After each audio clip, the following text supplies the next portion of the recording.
So you finally found the perfect home, the one you really like. But do you know how to write the perfect offer? The one that has the best chances of getting accepted over other buyers? Finding the right home requires a lot of time and energy, and nothing is more devastating than getting your offer rejected or being dragged into a bidding war. Now today we're diving into the art of writing the perfect real estate offer. Whether you are a first-time home buyer or a seasoned pro, this vlog is packed with insights to help you craft an offer that stands out in a competitive market, and it has little to do with the price. So let's get right into it.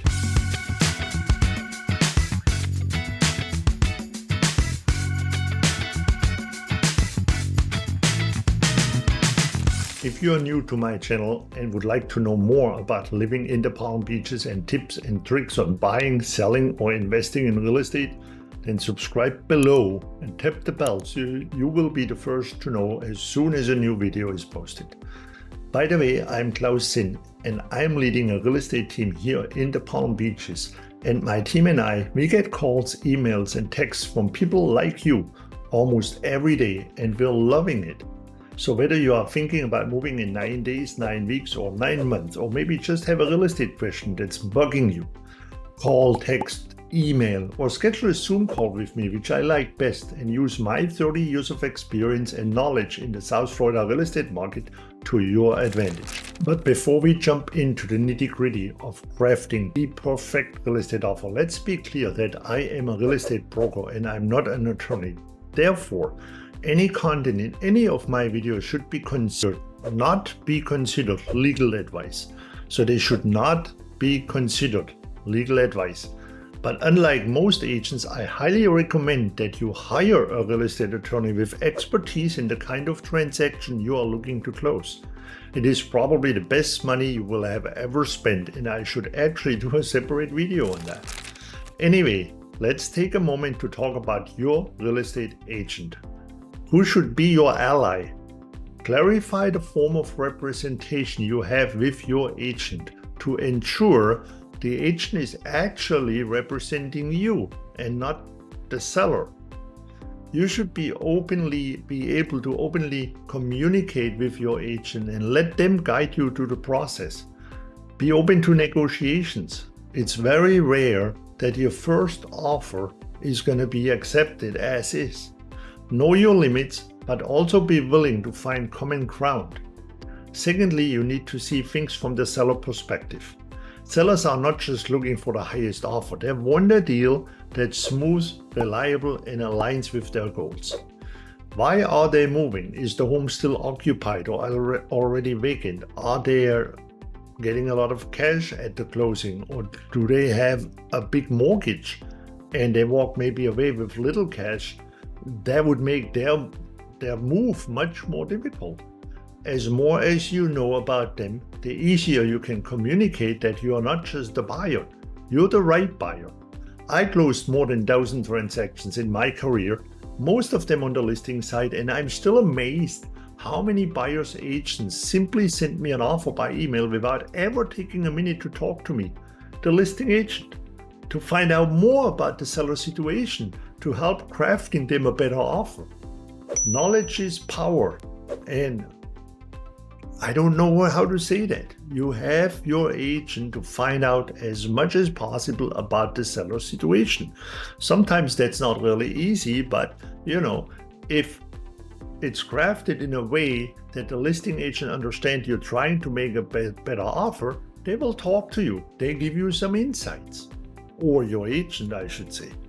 Even a bit of information can give you the advantage of outbidding other buyers at the beginning stage.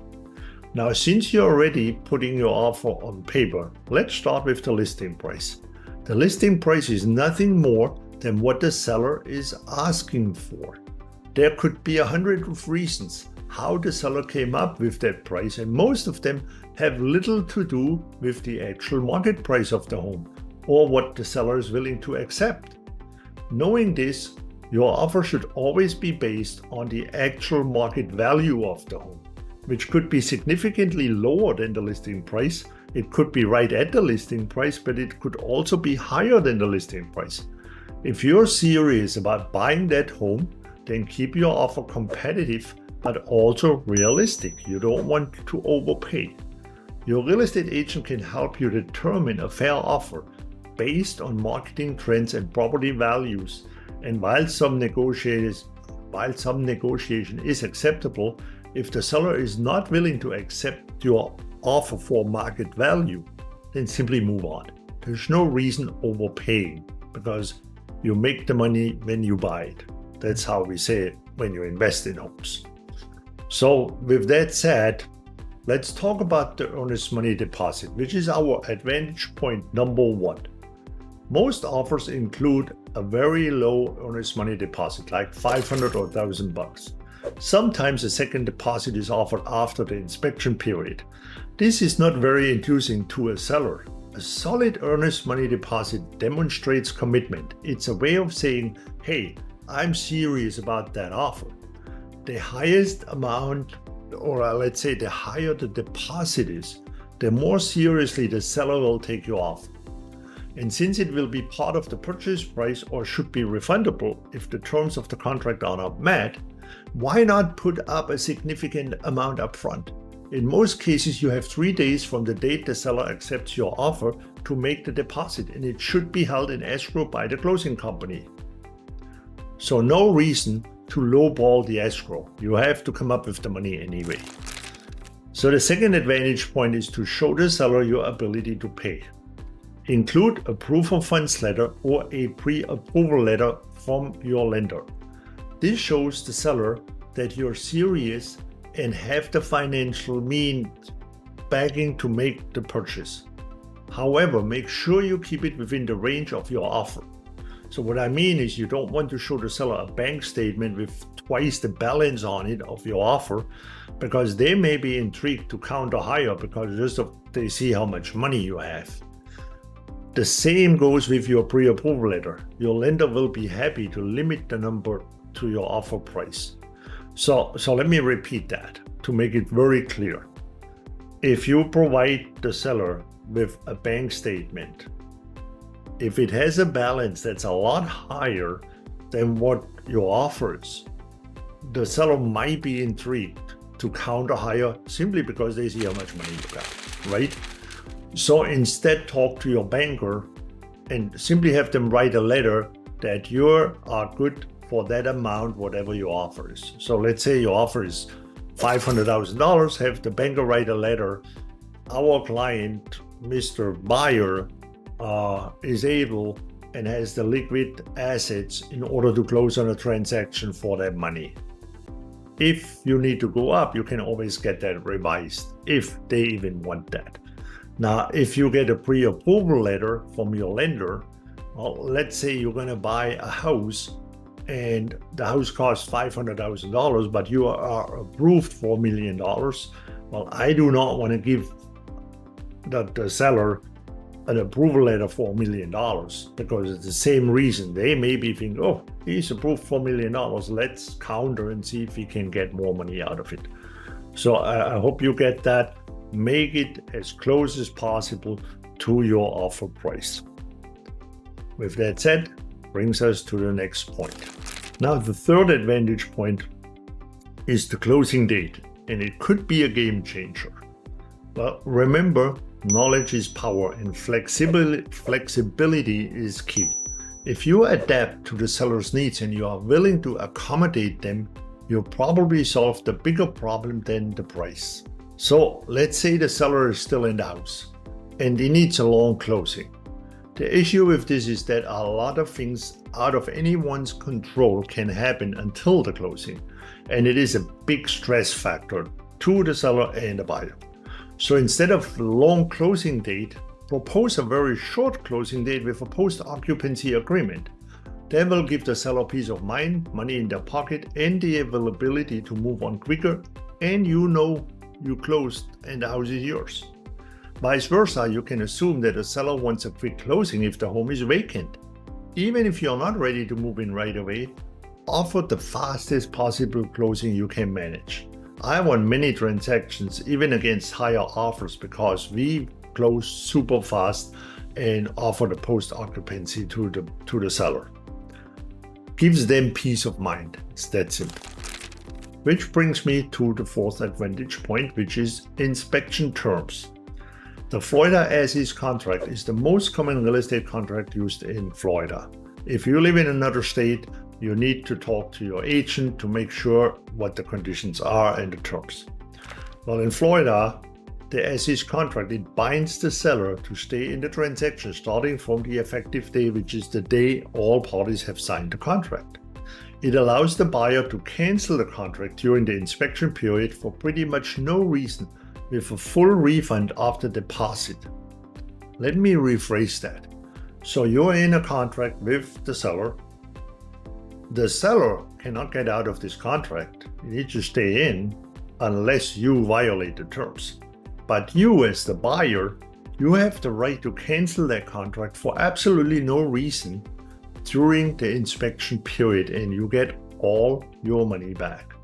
Now, that should make it clear that you have a big advantage and the seller has a disadvantage. So therefore, the seller wants that inspection period to be over with as soon as possible. They want to make sure that money gets hot. Therefore, you should put the shortest feasible inspection time in the offer. I never ask for more than 7 days and sometimes only 5 days, depending on the weekday I'm writing the offer.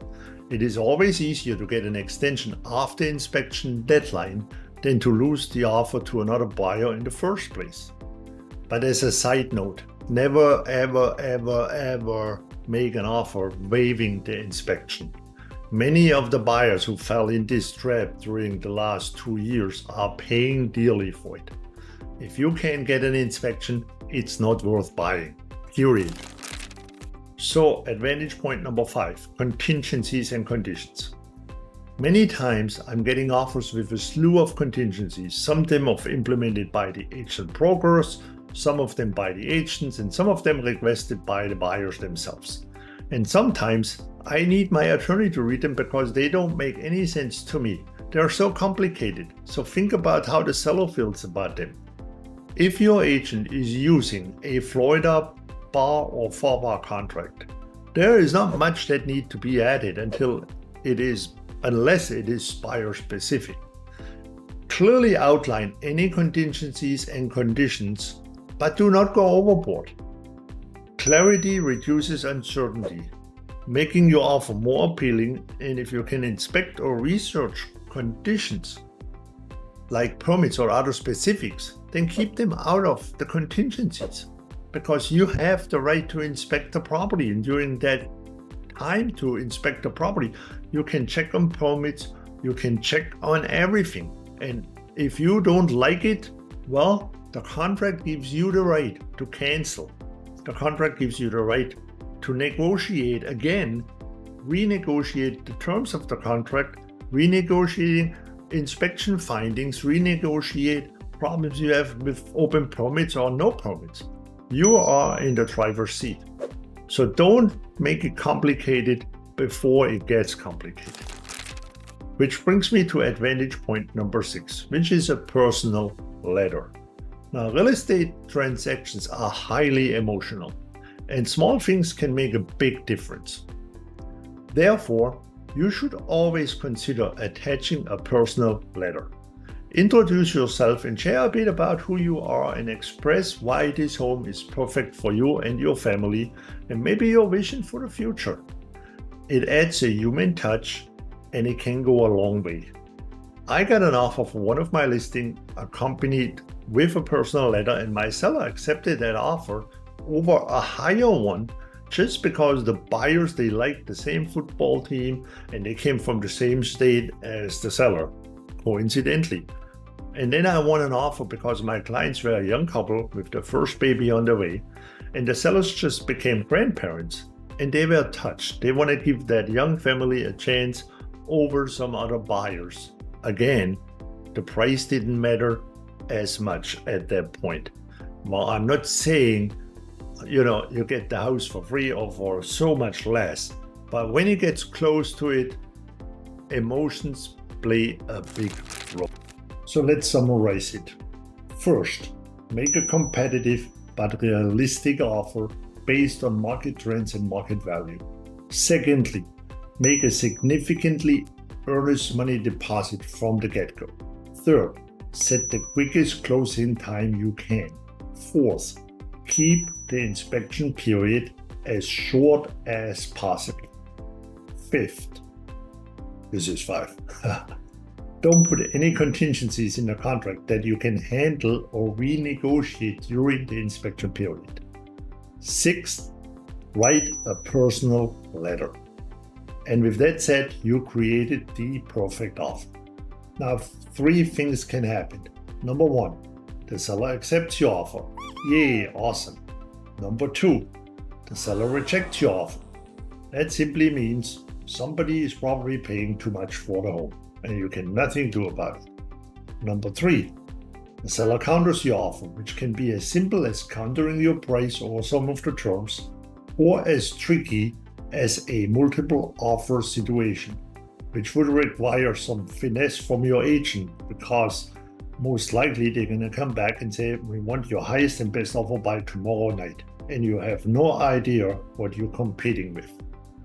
I will do a separate video on how to best react to a multiple offer situation and potentially save thousands of dollars, like many of my buyers did.